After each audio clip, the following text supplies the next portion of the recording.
Hi everyone, Kathy Syrett from Confident Leader Journey here.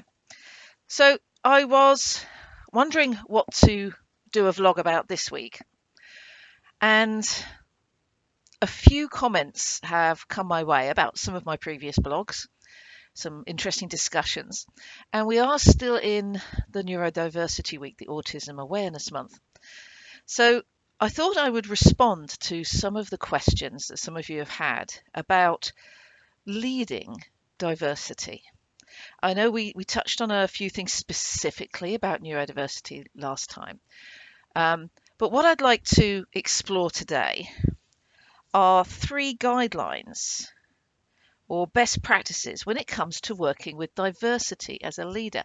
And this diversity could be cognitive diversity, it could be neurodiversity, it could be cultural diversity. Okay. Now, most of us who become leaders have also been at the front end of the work face. Yep. We've started off in a role where we have not been a leader, we've been an individual contributor, I suppose you could say.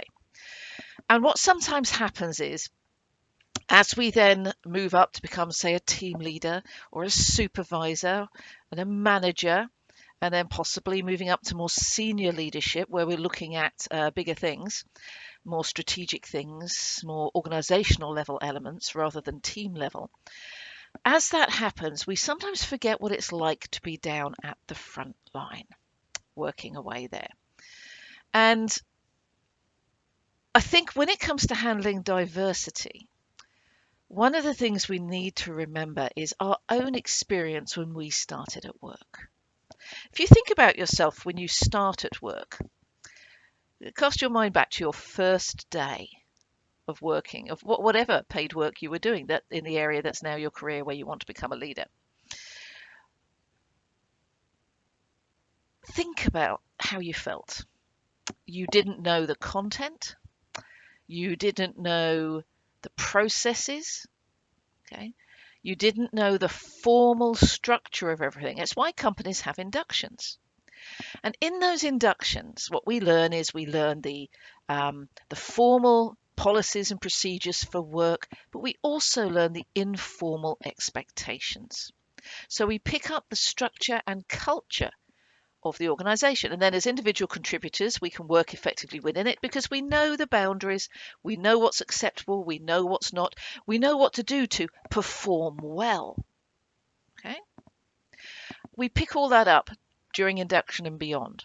Now, interestingly, if you were to look at people's behaviors and whether they reflect the formal or informal structure of an organization, the informal structure is far more influential on how people behave, and in fact quite often goes totally against the formal policies and procedures. So you could have the best policies and procedures in your organization formally for handling diversity, for managing diversity, for being inclusive and giving everyone an equal sense of belonging.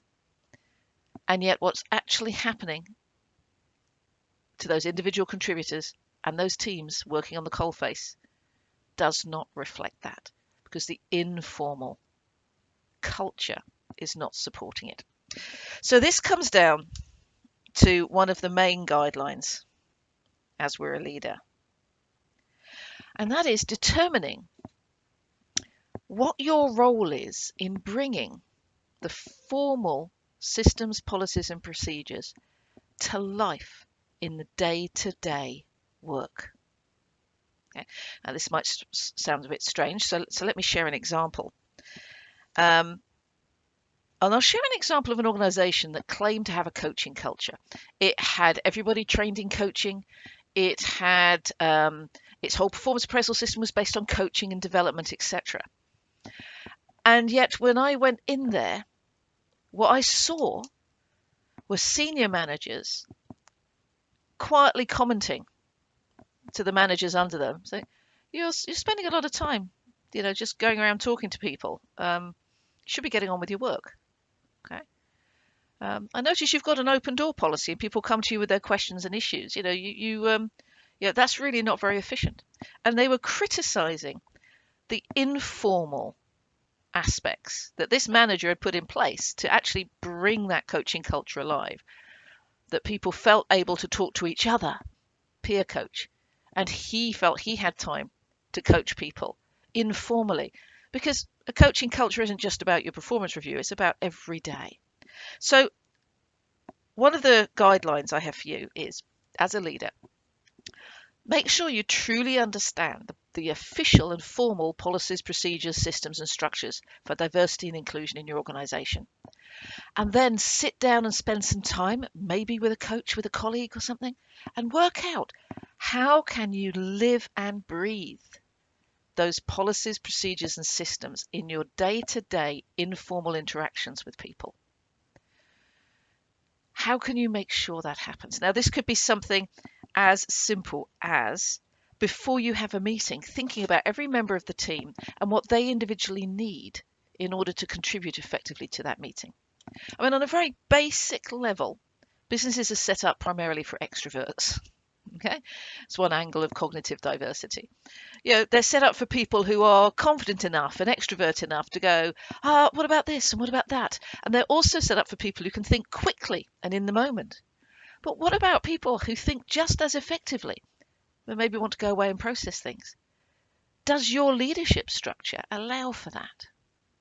So taking those formal policies and translating them into day-to-day behavior is really important. So that's the first guideline. The second guideline is, do you truly understand the experience of your team in their day-to-day lives at work? Do you know what they're experiencing? Do you know where their diversity could be causing them problems and challenges? No, it's not their diversity. It's other people's reaction to their diversity is causing them problems and challenges. Have you taken the time to listen to that? Or are you assuming everything's okay because they're not speaking up? Listening is not enough to be a good leader when we're talking about diversity and inclusion. You have to be actively seeking out the lived experiences of the people in your organization who consider themselves or are diverse in some way. Okay. And diverse could be class background, diverse could be age, diverse could be work experience, diverse could be cognitive diversity, ethnic diversity. There are all different forms of diversity. And if you as a leader are not actively aware of the lived experience of the people in your team and where those friction points are coming, where that banter is happening that perhaps is more than banter to some and impacting people in a different way, then you are not being an effective leader.